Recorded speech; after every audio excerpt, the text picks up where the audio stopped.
Os vereadores de Barretos aprovaram um projeto de lei que altera o regime de aposentadoria dos servidores públicos municipais. A proposta é apontada como única saída para controlar o crescente déficit nas contas do Instituto. Dos 17 vereadores de Barretos, 14 votaram a favor e 3 foram contrários ao projeto de lei que altera as regras da aposentadoria dos servidores municipais. A medida de autoria do Executivo inclui normas previstas na nova Previdência, em vigor desde novembro de 2019. Entre elas, a idade mínima para a aposentadoria, mulheres com 62 anos e homens a partir dos 65. Paula, vereadora e prefeita eleita, afirma que as mudanças precisam ser tratadas como uma questão técnica e não política. Nós precisamos olhar essa questão. Nós não podemos pensar só no presente. Que tipo de benefício, que tipo de aumento eu vou ter na atual? Eu preciso pensar que quando eu estiver idosa, que eu precisar de um remédio, eu preciso da minha aposentadoria, eu sou servidora. Então, eu sempre trabalhei isso com o servidor durante a campanha toda. Eu fui questionada num debate se eu faria ou não a reforma da Previdência. Eu deixei muito claro que se o prefeito enviasse, nós iríamos estudar para que ela fosse o menos penosa para o servidor, mas que ela era necessária. A reforma também estabelece novos valores da contribuição mensal que o funcionalismo público terá de pagar a partir de agora. Serão aplicadas alíquotas escalonadas, que variam de 11% a 16% conforme a faixa salarial. Aposentados e pensionistas também terão descontos nos benefícios. O aumento das alíquotas deve equilibrar as contas do Instituto. Há um déficit de mais de 30 milhões de reais por ano, além de uma dívida fundada e um aporte financeiro que há anos não é pago pela Prefeitura. Então você começa a olhar 150 milhões, mais 139 milhões do que está devendo, do que a Prefeitura hoje deve para o Instituto de Previdência. Mais 32 milhões que tem que colocar ano para poder pagar quem está lá. E os nossos investimentos? A gente só tem 35 milhões investidos. E nós temos mais de 2.800 servidores na ativa que precisam se aposentar. Eu preciso ter verba para investimento. Instituto é isso, é você pensar no presente e no futuro. O presidente do IPM faz a mesma avaliação. Confessa que o rombo nos cofres previdenciário municipal é grande e se a reforma não saísse do papel, o pagamento de aposentados e pensionistas e até dos servidores que ainda estão na ativa ficaria comprometido em um curto prazo. Nós vamos ter que fazer na próxima legislatura algumas alterações também, porque o aporte hoje, um valor muito alto, pode ser parcelado em 60 meses, de acordo com a Constituição.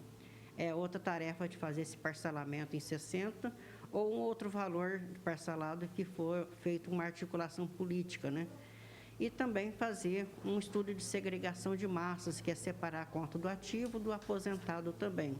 Mas isso é um estudo para o ano de 2021 para a próxima prefeita de Barretos. As deficiências do Instituto ainda deixam Barretos sem a certidão de regularidade previdenciária, documento que permite à Prefeitura receber transferências de dinheiro e firmar convênios com a União, bancos públicos e até com organismos internacionais. O funcionário público, ele faz parte de uma estrutura da nossa economia, toda a cidade.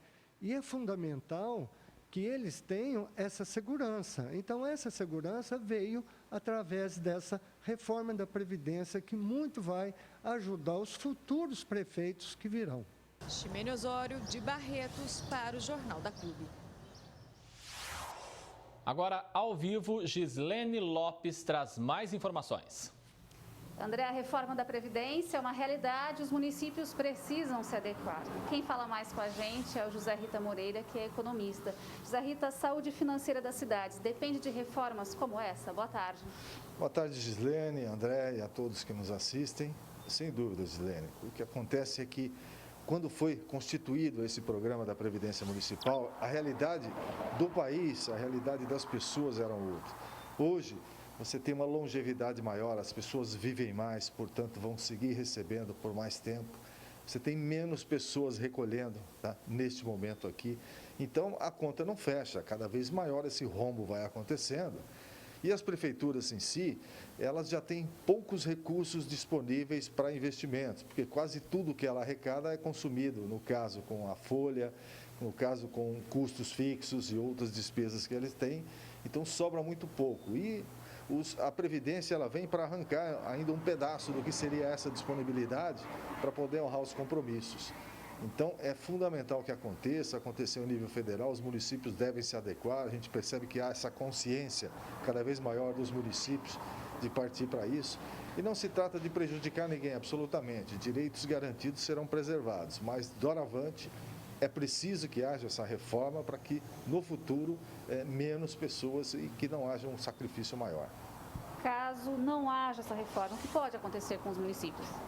O que pode acontecer é a quebra do município. A quebra significa ninguém mais recebe aposentadoria, ou seja, vai estar absolutamente falido o município, como eu disse, já com prejuízo na arrecadação, prejuízo nos repasses e ainda, se não houver essa reforma, essa bola de neve vai ficar cada vez maior até chegar ao ponto do município não ter como honrar as aposentadorias que já existem hoje, que dirá as próximas.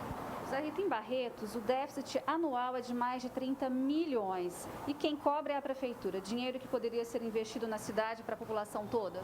Perfeito. Você vê que para a dimensão de Barretos, 30 milhões é muito dinheiro, realmente, que está sendo aplicado aí no circuito da Previdência. E existem muitas necessidades na cidade, com certeza, para se fazer uso desses recursos em benefício da sociedade como um todo, enquanto que se mantém o modelo de previdência como está, sem as reformas, isso tende a crescer cada vez mais até ficar insustentável. A defasagem financeira do IPM é antiga, mas ainda assim denota a má gestão do recurso público. Olha, eu acho que por algum tempo havia sobra de recursos. Se você considerar que no início muitas pessoas recolhiam e poucas pessoas se aposentavam, então você tem um período aí em que a caixa ficou maior, havia disponibilidade de recursos, tá? E esses recursos, eles podiam ser aplicados, claro, dentro da lei, para poder remunerar esses recursos e torná-lo ainda maior. Eu acho que algumas prefeituras talvez tenham feito um mau uso desses recursos, tenham aplicado de uma maneira inadequada ou em opções que poderiam perder dinheiro ao invés de ganhar. Só que isso aconteceu no momento anterior em que havia excesso de recursos. Hoje a situação é diferente. Hoje a situação se paga muito mais do que se arrecada, tanto é que as prefeituras têm que complementar isso. Então nós precisamos nos adequar a essa nova realidade e ainda bem que as prefeituras estão partindo para a reforma. José Rita, agora pensando a médio e longo prazo, outras reformas como política e administrativa também serão necessárias? A máquina pública, normalmente, ela consome um excesso de recursos, tá? Porque está na lei, precisa ser feito. E aí a questão política também, o excesso de partidos que nós temos e disponibilidade de recursos para uma coisa ou outra, tá? Precisa ser feita uma reforma política, sim. E a reforma administrativa, ela permitiria você fazer um saneamento na máquina pública. Um saneamento, na minha opinião, poderia valorizar aqueles talentos humanos que trabalham na prefeitura e realmente são comprometidos, são dedicados, em detrimento de outros que estão simplesmente fazendo uso, tá, da sua posição ali de não poder ser dispensado e tal, então acaba fazendo, às vezes, corpo mole e compromete todo o modelo anterior. Ok, José Rita, muito obrigada pela sua participação no Jornal da Clube. E daqui a pouco a gente volta com outras informações. É com você, André. Obrigado, Gislene Lopes. Até já.